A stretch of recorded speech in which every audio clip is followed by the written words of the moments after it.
This is episode 16 with co-guests Alanna Shaikh and Shara Evans. Welcome to the Futures Intelligent Leadership Flowcast. This is your host, Tyler Mongan. I am the president of Haku Global. This is a space for globally minded experts to dialogue about the future of leadership with a focus on the key question, how can leadership be more intelligent about futures? From this conversation, innovative wisdom, practical tools, and actionable insights emerge to help future-ready leaders thrive in an uncertain, complex, and exponentially changing world. Let's jump in to the dialogue. Aloha and welcome to this episode of the Futures Intelligent Leadership Flowcast. Today I'm joined by co-guests Alanna Shaikh and Shara Evans. Alanna is a senior international development consultant and coach, working with high-level government officials and development donors. She has skills speaking in 4 languages, Arabic, Russian, French, and Uzbek, and is a former USAID office director and senior TED Fellow, who recently gave a talk on COVID-19 that received a lot of attention. Shara is a keynote speaker and internationally acknowledged as a cutting-edge technology futurist, commentator, strategy advisor, and thought leader. She is the founder and CEO of Market Clarity, an award-winning technology analyst firm that provides specialized insight, intelligence, and advice on all aspects of emerging technologies. Today we dive into a post-COVID future and what leaders need to do to adapt. In the dialogue, we discuss how to understand which lessons from the past are relevant, post-COVID work environments, more thoughtful human interactions and touch, adjusting our level of risk, why the next 6 months will determine the next 2 to 3 years, and the inequality of pandemic effects on different populations and how that affects the future. Let's dive in to the dialogue.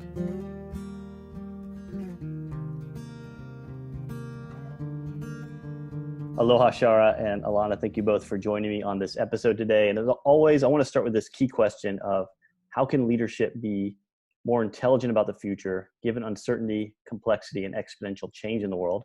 I'd like to start with Alanna. So, as a global health person, I've been thinking about this a lot in the context of COVID-19, specifically in terms of what we believe we know about the future and what it turns out we actually know about the future. And one of the things that we try to do as a discipline in global health is think about the future and think on a long time horizon. And when we talked about pandemics, and we've been talking about pandemics for decades, we always thought about an influenza pandemic. And I mean, I'm part of the problem. You can look at the book I wrote in 2012, and I talk about the risk of an influenza pandemic. And it never occurred to me we'd have a different kind of viral pandemic. So there's this tendency to assume, even though that we know the future is different and things will change, there's a tendency to assume that the problems of the past are going to be the problems of the future. And there's a need, in my opinion, to find a way to learn from the past in a less obvious way. And in terms of the thinking we did about influenza pandemic turned out to be very relevant to the current moment. So we may not have been thinking about the right virus, but the thinking that we did turn out to be useful. So I think there's something core here about learning the right lessons from what's happened to us. Great, thanks, Alanna. And Shara, from your perspective and your work, how do you answer this question? Well, before I answer the question, I'd actually like to ask Alanna a question, since you've done so much work on planning for pandemics. And I know a lot of people in the medical community were concerned about pandemics for a very long time. So how is it that we were so caught off guard with a shortage of supplies, particularly things like masks and gowns and other basic medical necessities, irrespective of what kind of illness it is, that seems to have hit us globally, even though so many people in the medical profession knew that a pandemic could be an event that would happen, couldn't actually say where and when it might strike. Nobody really could know that. And I've even thought of it as a technology futurist as one of the black swan events, that a pandemic of some sort could hit the world, but not knowing exactly what shape or form it might have. So I'm really interested in your thoughts on why we've had such a supply shortage. There's a couple reasons for that. One of which is the core reason, I think, is that people are very, very bad at thinking about rare abstract events. And the idea of a global pandemic is both, you're correct, it is certain it will occur at some point, but the when and there is unknown. So it's sort of rare to most people, rare to have to think about, and quite abstract because, well, now everybody's lived through a pandemic, but until recently that wasn't true. So it wasn't something people could really wrap their minds around. And then if you look at how do you be prepared with supplies and so on, we're looking at having supply stockpiles. We're looking at warehousing things that we may or may not use, and things that in the medical field do in fact expire because plastic degrades, materials get old. So you're investing in preparation for a rare event that people that don't really understand. And the people generally allocating the money for that preparation are politicians. And statistically, they're not going to be in office when the pandemic hits. So they're not going to take the blame when the unpreparedness occurs. So there isn't a lot of incentive at the leadership level to invest in these kinds of things, because when the disaster happens, you're probably not going to be in office to benefit from that foresight. And then finally, with a focus on reducing costs and shifting to lean supply chains, it's really easy to get in the habit of assuming that you'll always be able to order what you need and get it right away. And the idea that this could stop, I think, is hard to process. So, healthcare is incredibly expensive, and everybody's trying to squeeze as much healthcare as they can out of a limited amount of funding. And reducing the amount of stock that you had on hand and depending on ordering, making your supply chains efficient. In this particular case, efficiency and preparedness were at odds with each other. That makes perfect sense. And thank you for answering my question before I answer Tyler's question. So now we'll go to answering Tyler's question. And a lot of what I've been thinking about lately, well, a lot to do with COVID-19, but specifically working from home and some of the challenges inherent in doing that. And now that lockdowns are starting to be lifted in various parts of the world, and specifically in Australia, where I live, we're starting to ease restrictions very, very gradually. It's become really top of mind for me. So one of my observations about working from home was that a lot of companies and people really were not prepared for this and were scrambling to put together the right kind of tools for people to do remote collaboration. But security and privacy seems to be missing in action in a lot of cases. And another thing that has really struck me is the ergonomics of working from home. And a lot of people just do not have home offices set up that are of an equivalent nature to the kind of environment that they might have in their regular office. So in their regular office, they might have a comfortable chair, a desk that's at the proper level so that they're not straining their back or their wrist or their neck. They have big screens, whereas at home, they've got kitchen tables that they might be working from, dining room tables. I even have a friend that's been using an ironing board to set a laptop on because it's the only surface that he had that he could adjust to be at a level that was comfortable for him to type at all day. The other counters and desks in his house turned out to not be comfortable to work at on a long-term basis. And, these are just things that you wouldn't have normally thought about before you suddenly have a government says, well, we have lockdown rules and businesses must close no more than X number of people in any building. And if you're a non-essential business, you're not allowed to open. And if you want to continue running your business, your staff must work from home. And so it's a bit of a dilemma, and I don't know that this is going to change in the short term, but it's one of those things that I think we should start thinking about in terms of future preparedness, especially if we end up with waves of the pandemic coming and going, which I truly hope is not the case. Mm. But if it is, then I think we need to invest in having proper work environments for people to be able to work out of their house in a manner that is safe and conducive to productivity.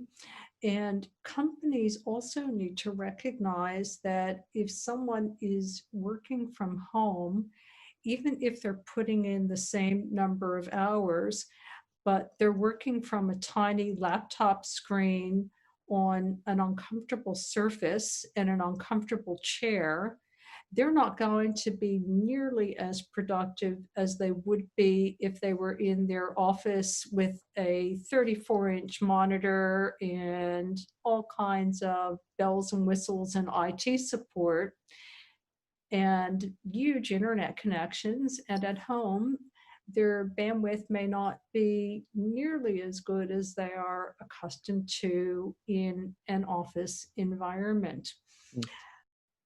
Yeah, super interesting. Both of you talking a lot about the disruption and not really being prepared for it. Although there was already hints that some of these kinds of things could become the new normal. And what I think one of the things I'm kind of interested as we're talking here is this idea of, how do we prepare for the future? And I think it seems to me there's some conflict. On one hand, like Alanna is sharing that maybe we weren't as prepared. Part of that could be because of short-termism, short-term focus, lack of contingency plans. But if we have a situation where we have like constant disruption from like waves of a virus, let's say, how do we prepare for the future, especially in the business environment where it becomes like we don't know what the future is going to bring. It becomes so much more uncertain, and I have to prepare for these waves. Why don't I just focus on the short term even more? What are your thoughts on that, Alanna? So we know some of the things that the future is going to bring. Mm-hmm.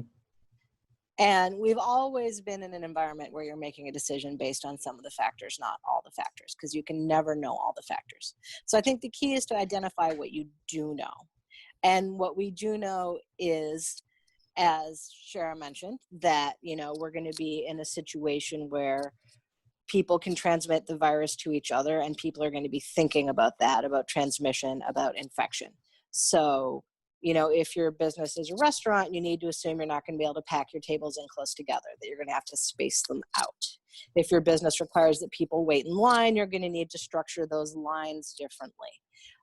If you're providing a service that maybe enables people to shift their work from in-person to remote, you're in a good position because your demand's going to be increasing. So I think, in my opinion, if you look very closely at what's going on now and you see, what are the factors that we do know that are likely to continue if these waves keep coming, and I will say if, just to be gentle and support everyone's hope,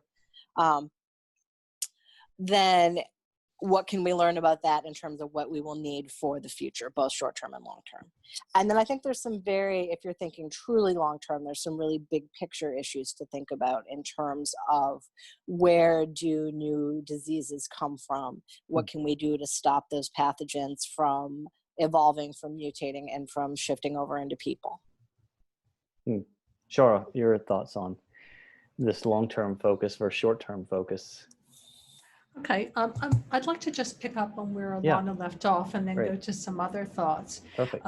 In terms of where new diseases may come from and how can we try to catch them early, I think that this is an excellent problem that we can use data sets and feed them into artificial intelligence algorithms to help us try to figure out from this massive data that we're collecting where we're starting to see patterns, because AI is super good at looking at pattern recognition, but you need human supervision to oversee it, because it's very easy for AI to go off track and start making wrong decisions, and then you have to put it back on track through techniques like reinforcement learning.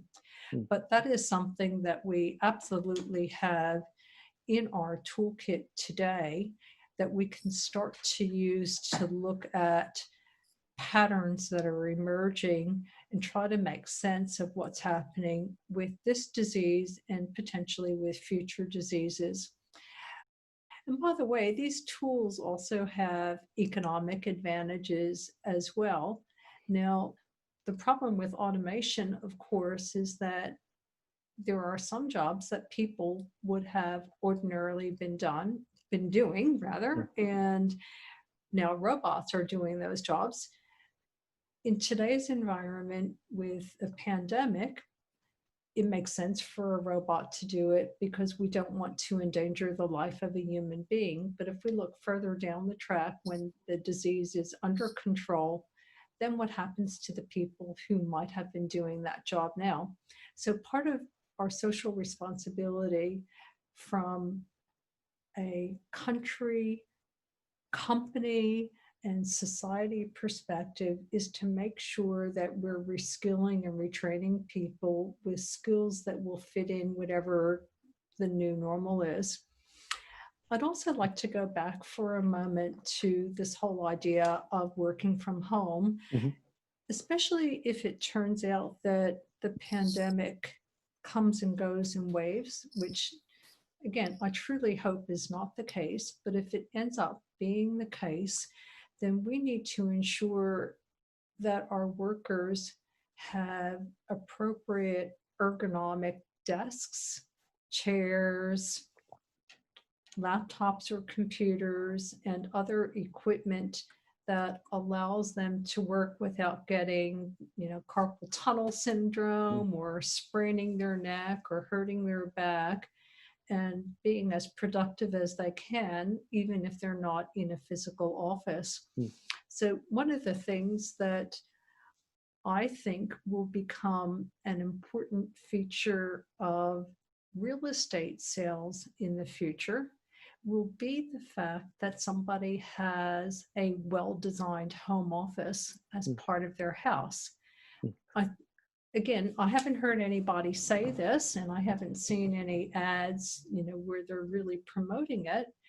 But I think that if you've got a great home office environment or a great video studio environment or some of the other things that people are using to help them continue to work virtually while they need to maintain social distance, that will actually add value to their real estate.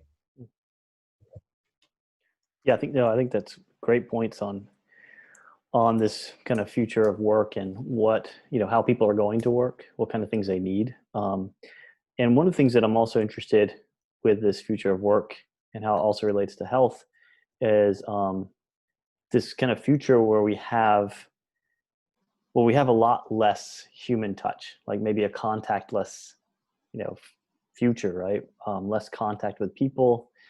How do you see that affecting the future, Alanna?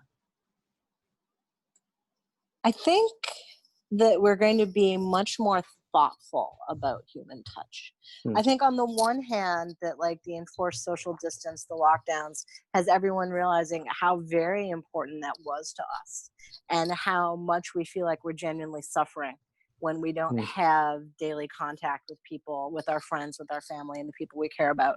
But at the same time, we've also realized how much time we spent sort of bumping up against and crammed into close quarters with strangers and people we don't need that contact with. So I think that it's not so much a future without human touch as a future where it's very, very deliberate and it's very chosen. So I actually think it's going to be a really interesting impact because it pushes both ways. It makes us realize how valuable it is to us and also how dangerous, and how are we going to think about it. I don't think anyone's going to go to a music festival for a long, long time. But I wonder, will people make more of an effort to get together with their friends in person instead of just having a text conversation? When we realize how unsatisfying a Zoom happy hour is, we're going to be a lot more likely to go out to the real happy hour. But again, you're going to go out to real happy hour with your friends when you plan and you schedule it. Maybe you're not going to just roll up to a bar anytime you're bored and want to kill time. So I Hmm. think there's going to be this element of thoughtful choice and curation that wasn't there before. And Shara, your thoughts? I really was very interested in what you had to say, Alanna, and I'm a keynote speaker, so of course events are part of what I do normally all the time, and a big part of my regular social contact. And gosh, do I ever miss that? I'm not sure when the events industry is going to get back to any kind of semblance of new normal, much less old normal. I truly hope it's sometime this year, at least with a combination of perhaps socially distanced live audience plus virtual audiences, being able to stream in through some mechanism or another.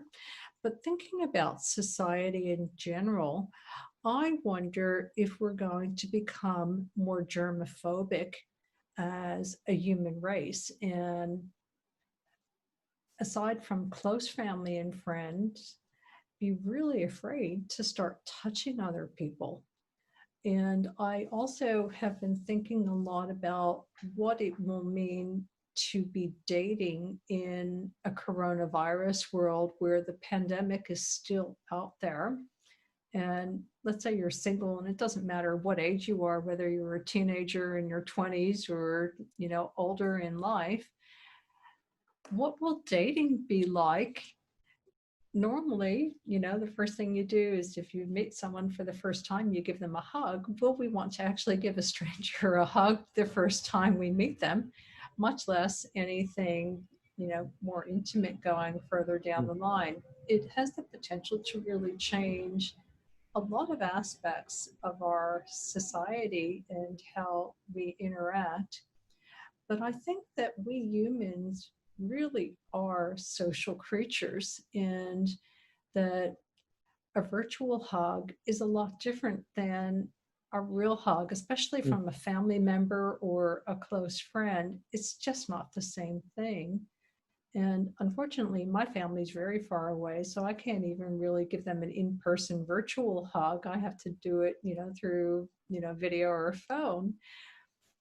But it's definitely not the same thing as being in person, even if you're waving, from a social distance of 6 feet or whatever, the government decreed distancing is. There's this human nature that you just want to reach out to somebody that you care about and give them a hug, kiss them on the cheek or whatever. And I just wonder if this lasts for a very long time, whether our society behavior will change over the course of time. And I don't know the answer to that.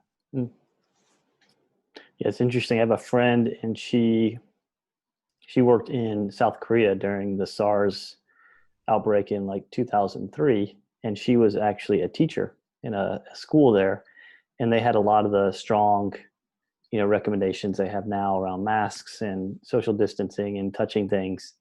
And she said it lasted about a week, and then it was just impossible to keep children from doing these things. You have to get really authoritative in order to prevent that. So it'll be interesting to see how that plays out. You adjust, like you start with like a new level of risk and you're very aware of the new level of risk, but you spend a couple months at that level and it starts to feel normal and you begin to relax. Like we shift our baselines very, very quickly, and we shift our behavior very quickly. You can also see things like, if people start wearing a bike helmet, they start to take a few more risks on their bicycle because in their head it's evening out. So I think over time, we may or may not become germophobic because to some degree this level of risk will start feeling comfortable and we'll just stop worrying about it. I think that also kind of plays into what Shara is saying too about the working from home too. It's something that we do, but we also kind of miss that office space. Do you kind of sense that too, Shara? Is that something you're seeing? Oh, I do, because let's face it, a lot of people not just work with their colleagues, they become good friends with them, and they share all kinds of things. They go out for drinks together, they celebrate birthdays, they celebrate weddings, they, give each other hugs, if someone in the family has passed away. They're not just your workmates, they become your friends too. And working from home, it doesn't change that friendship, but it changes the dynamic of being able to have these ad hoc conversations as you pass somebody in the hallway or run into them somewhere in the building. You may not have those ad hoc conversations with people that you don't have to have specific work discussions with, but you would have had those chats just because they were working for your company and in the same general vicinity as you were. I also think that there's a ripple effect on the many businesses that service employees of companies, especially in CBD, Australian language, central business district, or downtown areas. And when you have all these buildings closed, all of the shops that support them also have lost all of their business and their regular trade. So there's this whole economic ripple effect on the economy that has a lot of social and economic undertones and mental health undertones. And that's something that people have been very reluctant to talk about. If up until recently, if you've had any kind of mental health issue, it was a taboo subject and one that you would never raise with someone in a work environment. Whereas now I'm starting to see messages, at least from the Australian government, of all kinds of helplines to assist people who are feeling depressed because of economics or social isolation or worry or any of the many other things that come along with the pandemic. So perhaps one of the good things that will come out of this is that the stigma around getting support for mental health issues will disappear, and that it will suddenly become okay to say, I'm really worried about X, and be able to talk about it openly. Yeah, I really like how it just seems to me that this pandemic experience is bringing a lot of awareness to things that were kind of already there. We just weren't seeing, or we weren't looking at them in the way we are now. And I think there's going to be I hope there's a lot of positive change that comes out of it. And what I'd love to hear from both of you kind of as a final kind of thought is, how do you see this, I guess, what does the world look like a year, 2 years, or 3 years from now? And how is the things that are happening now created some of the change? What are your thoughts, Alanna? So we have options. The choices that our governments make and that we as communities and individuals make in the next, say, 6 months, I think are really going to determine what the world looks like in 3 years. In the United States and in a lot of countries, you're seeing almost two different pandemics. One where people who have white collar middle class jobs are inconvenienced by the poor ergonomics of their home office, and people trapped in the gig economy, people with factory jobs, people with meat packing jobs are being knocked out of a precarious level of financial security into poverty and severe poverty. People lining up at food banks, people going hungry, people losing access to their health care, people who are really in trouble.